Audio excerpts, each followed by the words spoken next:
Hello, and welcome to the Daily Atheist. Today, we're going to cover the top 10 reasons why the story of Lot is a bad moral example. Stick around.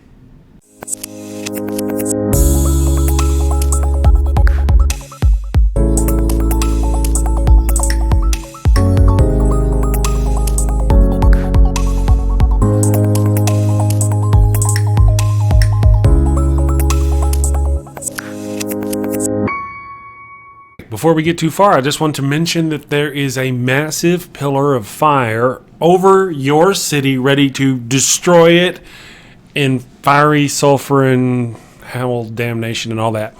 And the only thing that can stop that is if you click that share and like and subscribe button.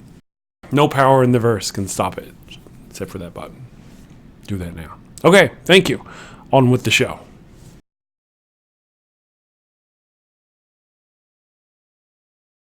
For those of you unfamiliar with Lot, he is the nephew of Abraham in the Old Testament. He appears sporadically throughout Genesis. And then in Genesis 19 is where where we're probably most familiar with him. It's where Sodom is destroyed.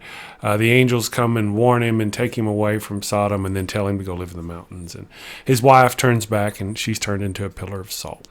So that's what we're going to be covering today. Top 10 reasons why this is a bad moral example for whatever example you're trying to give. As a moral lesson, this is bad. Number 10, killing all of the people of a city just to get at the sinful ones. Let's start by looking at the big picture. Murdering every inhabitant of two cities with fire, no less, just to kill those you deem sinful and wicked. How many innocent children lived in those cities? How many innocent slaves or servants were put down in flames? Granted, in the previous chapter, the Lord, if you want to go back and look at the previous chapter, I believe Abraham begged for the lives of the innocent in Sodom. And, he's like, if 50 innocent are there, will you spare the town? He's like, I'll spare it 50. And it's finally whittled it down to where if there's 10 innocent there, will you spare the town? And he's like, yes, I'll spare it. But that's the end of it. Then there's no effort ever put into finding those 10. Surely there were 10 people within that town, but they never even tried. It switches right over to Lot, and that's where this picks up. I mean, there's Lot, and then his wife, and then they have 2 daughters. That's 4. And then according to the story, Lot's daughters had fiancés. 2 of those, so that'd be 6 people. How hard would it have been to find 4 more? But apparently nobody even tried, and Sodom was rent asunder. Number 9, it vilifies homosexuality. The bad guys in this story are the homosexuals. Apparently the Bible, the holy word of God, would have you believe that the entire city, or all the men in the city of Sodom, were homosexuals. Hence the name Sodom, I guess. Well, actually Sodom was first, and then... Anyway, so, but that's what they want you to believe. It even says in there, every man, young and old, from every part of the city came to rape these people. And so they're trying to tear down the doors and trying to get at these 2 men, angel people, and for the purpose of raping them. So, therefore, the Bible is once again vilifying homosexuality. They're the bad guys. They're the monsters of the story. Number 8, Lot knows more than God. In chapter 19, verse 18, he knows more than the angels. The angels tell him to head for the mountains, and he says he can't. He won't make it to the mountains, so he'd rather go to this little city. And of course, the angels, being messengers of God, he on high, knowing all, apparently didn't realize that Lot couldn't make it to the mountains. So he said he would feel safer going to this city. So he goes to this city. They finally agree. They're like, all right, fine, go to this city. So he goes to this city, and Sodom is destroyed. And then he flees the city because he doesn't feel safe in the city. And where does he go? He goes to the mountains. Number 7, Lot leaves his sons-in-law to die. In the story, the angels give Lot the opportunity to go out and find any family members or anybody who belongs to him. It says specifically people who belong to him. So this was not part of the search for 10 that the other chapter had mentioned. This was just Lot going to see if he could get his sons-in-law. So he goes to try to get his sons-in-laws and warns them that the city is going to be destroyed. Sons-in-laws, his daughter's fiancés. Anyway, so he goes, tries to convince them, and they think he's joking. So I guess he just gives up and leaves them to die. Number 6. Even Lot's not a true believer. After trying to convince his sons-in-laws that they needed to leave because the city was going to be destroyed, the angels of the Lord had told him. In verse 19:16, he still hesitated to leave whenever it was time, and the angels of the Lord said, "Dude, it's time to go. Let's go. Let's get the hell out of here." He still hesitated. Number 5. His wife is killed for the simple act of looking back. In chapter 19, verse 26, his wife is killed for looking back at Sodom. Now, as it's being destroyed, of course. And then the deal is that they were told not to look back. I get that. But why? What's the big deal? And now, I guess the thing is that she was looking back in lust towards Sodom, right? You would think. But how holy could Lot and his family have been if she's looking back for that? You know? But still, to kill her for that is a bad moral example. And then I think part of the reason why she was killed off at this part of the story, really though, is because otherwise what happens at number 3 on our list probably wouldn't have happened. Number 4, he tries to pitch his virgin daughters out to a horny horde of homosexual Hebrews to be raped to death. In order to protect the angels, the people who he believed to be angels, whenever this group of men came to rape them, in chapter 19, verse 8, he tries to throw his daughters, his virgin daughters, out to them to satiate their needs.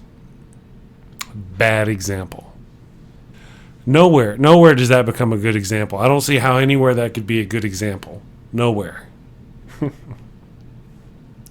Number 3 on our list, he had sex with his virgin daughters and impregnated them. Now, if you read the book, it tells you that they actually got him drunk in order to get him to have sex with them and impregnate them. But it already tells the story that he's an old man and he's living in a cave, and they're gonna get this old man drunk enough that he doesn't remember having sex with his own daughter. He's still able to, get it up and perform, even being elderly and drunk on wine. Really?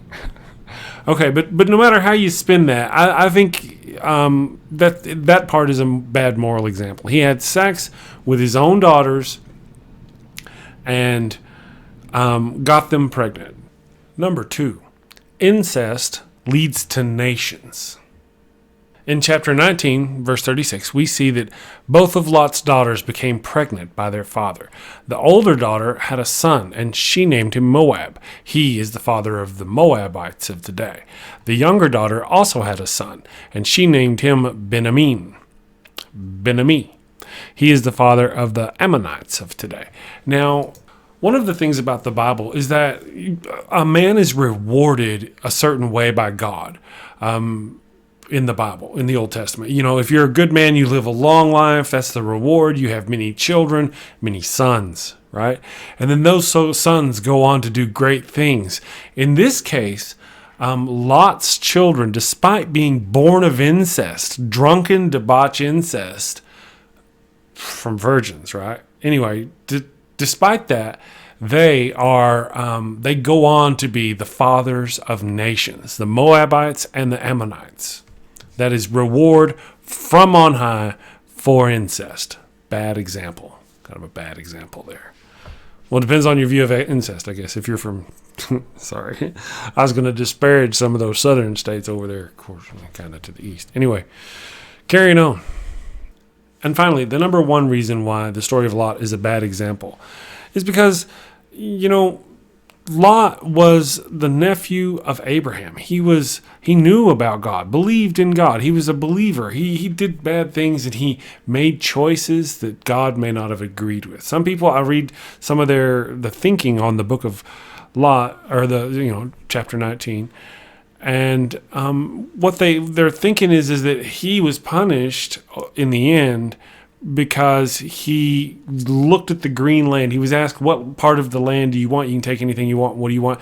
He naturally took the beautiful part and said, hey, I want that over there. So he's punished for that. He did it, I guess, without consulting God. So he was punished for that. Blah, blah, blah, blah, blah, blah. It's kind of like it doesn't matter how fine you walk that line. Eventually, you're gonna stumble, and the punishment will be bad. Now, of course, we just said in number 2, he is rewarded, I guess, by the having sons who go on to be the fathers of nations. But still, I mean, he goes from being, if you watch the life of Lot, you follow through in the books of Genesis. He's got a varying role. At one point he gets captured by some people, so he's like the princess to Abraham's Mario, and Mario goes in and saves the princess. That's kind of his big claim to fame before the end. And he has a lot, and then he doesn't have anything, and he ends up, last we hear of him, he's living in a cave in the mountains, glorious as that may be, with his ravenous daughters, insatiable daughters. Anyway, so, there's a point in the story where he's very wealthy. He's so wealthy, in fact, that he and Abraham, who are going across the desert, I think, if I remember right, and their tribes are having problems. They're so big and they're not working well together, and they have to split up their groups and go their separate ways because they're so wealthy. But again, when you read the stories of Sodom and Gomorrah sound like towns from a modern standpoint. Just think about it like this. There's a sheep herder out in the middle of the desert. He's got his sheeps and his camels and a few teeth maybe. And he sees this town over there and it's glorious. It's got music and lights and people coming and going, and he's profit raging at them and hating them, and then something happens. Somehow they, like a disaster of San Francisco or fire of this town or that town kind of thing. They burn down. They have a fire. Who knows? Maybe our prophet even set those fires and destroyed those cities because they didn't believe. But essentially, these two towns get destroyed by fire. It happens, especially back in the day, right? Whenever all these things were, it just happened back then. So then these guys out in the field see it, and they're like, oh, yeah, those bad people finally got punished for their wicked ways, right? And in their mind, all their hate and their naysaying about the people who live there, who they probably had no idea what was going on in that town, nothing, no clues beyond what they saw, and felt fine condemning all of them. So that's the lesson to be learned from all of this, and it's not a very good lesson. Okay, I'm still learning and it's fun and you guys are wonderful. I appreciate you for all your likes and subscribes and your shares and all that. And don't forget, if you're not a subscriber, go ahead and subscribe and like and show me some love. Do the thing at the place with the thing. And remember, if you don't, sulfur and all that is going to rain down upon your city. So, like and subscribe. Thank you very much. Take care.